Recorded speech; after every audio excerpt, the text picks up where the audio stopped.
Quando ele tocava, virava arte.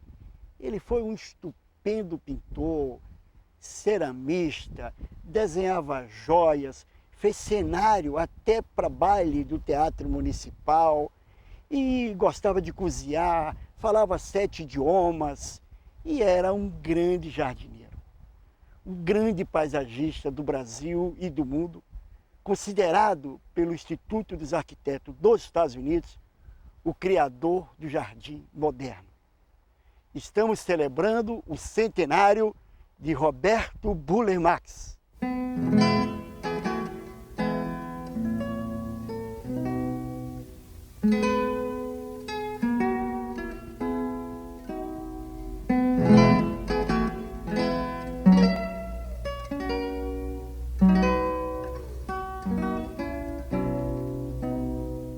Vera Beatriz Siqueira é professora da História da Arte e autora de um belíssimo livro, Burle Marx. Tudo bem? Tudo bom? Tudo certinho? Nós estamos aqui nos jardins do Museu de Arte Moderna, um dos projetos paisagísticos do nosso mestre, não é isso? Uhum. Me diz uma coisa, fala um pouco pra gente, quem foi Burle Marx? Burle Marx é o quarto filho, né, de 6 irmãos, na verdade, filhos do Wilhelm Marx e a Cecília Burle, né? O pai, o Marx, era um alemão que veio para o Recife no final do século XIX, conheceu a Cecília Burle, que era de uma família de ascendência francesa, mas que morava no Recife. Depois se mudaram para São Paulo e vieram se fixar no Rio de Janeiro já em 1913, se não me engano. E em 1909, ainda em São Paulo, o Burle Marx nasceu, né, dentro dessa família de ascendência europeia, né? Depois eles vieram para o Leme. E desde então, quer dizer, ele viveu muito cercado pela arte, né? Assim, a mãe dele era pianista, a mãe dele também cuidava de jardim, né? Ele tinha desde pequenininho um canteiro no jardim que ele tomava conta, o pai assinava revistas de jardinagem. E no final dos anos 20, 28, se não me engano, ele teve um problema de visão e teve que se tratar na Europa. E conheceu o Jardim Botânico de Berlim, né, para onde eles foram, onde ele viu uma estufa, uma grande estufa de plantas brasileiras, e ele ficou muito impressionado com aquilo, porque o jardim para ele era cuidar de um canteiro de rosas, né, uma coisa assim. E aí isso acho que marca o início da formação dele, ou do interesse dele, né, pelo paisagismo que veio a ser tão relevante, né?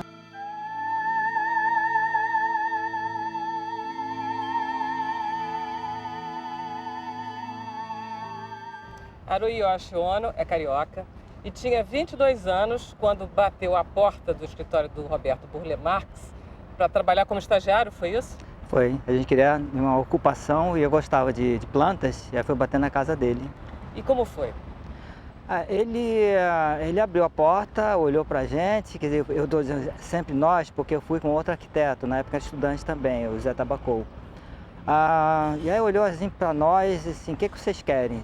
A gente quer estagiar, alguma ocupação. E aí olhou pra gente, analisou assim, não, tá bom, vocês podem vir aqui. Quando? Pode começar agora.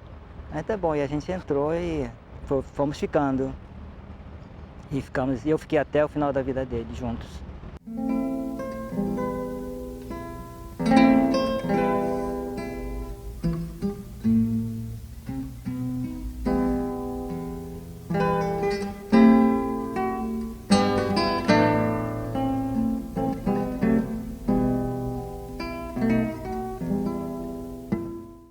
Você que escolheu esse lugar aqui para a gente dar entrevista, por quê? Eu escolhi porque essa área aqui é a área mais bem tratada aqui do Parque do Flamengo. E tem também muitas flores, muitas folhas coloridas. E tem um cenário assim, lindíssimo, que é nosso Pão de Açúcar.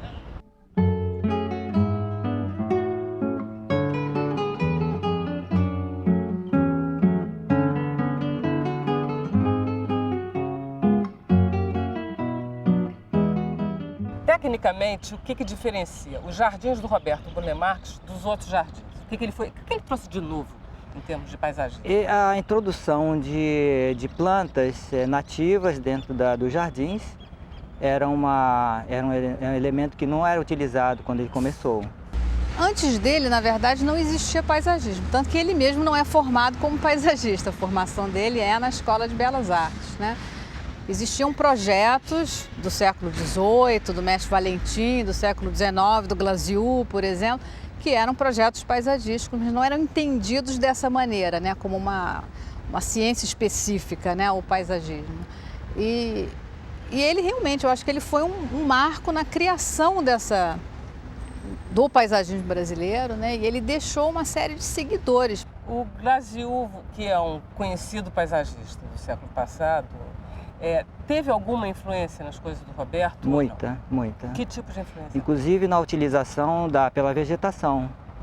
Apesar de ele utilizar muitas árvores não nativas, o Glasiou, ele sabia escolher essa vegetação que fosse já ambientado pelas características ao nosso clima, ao nosso ambiente.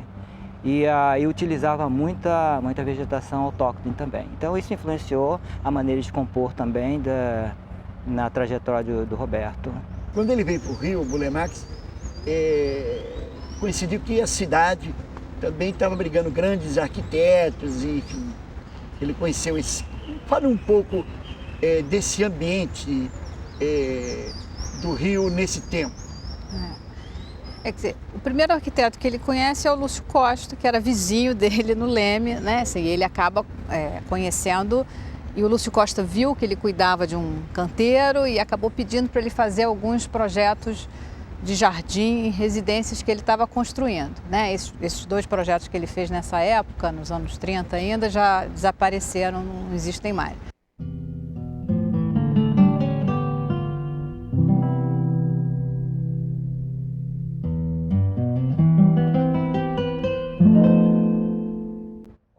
O Roberto Burle Marx era um homem maior do que só paisagista.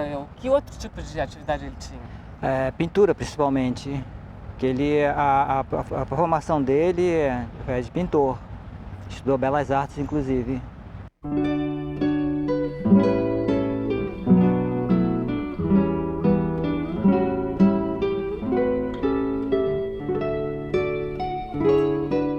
Estamos com Oscar Niemeyer.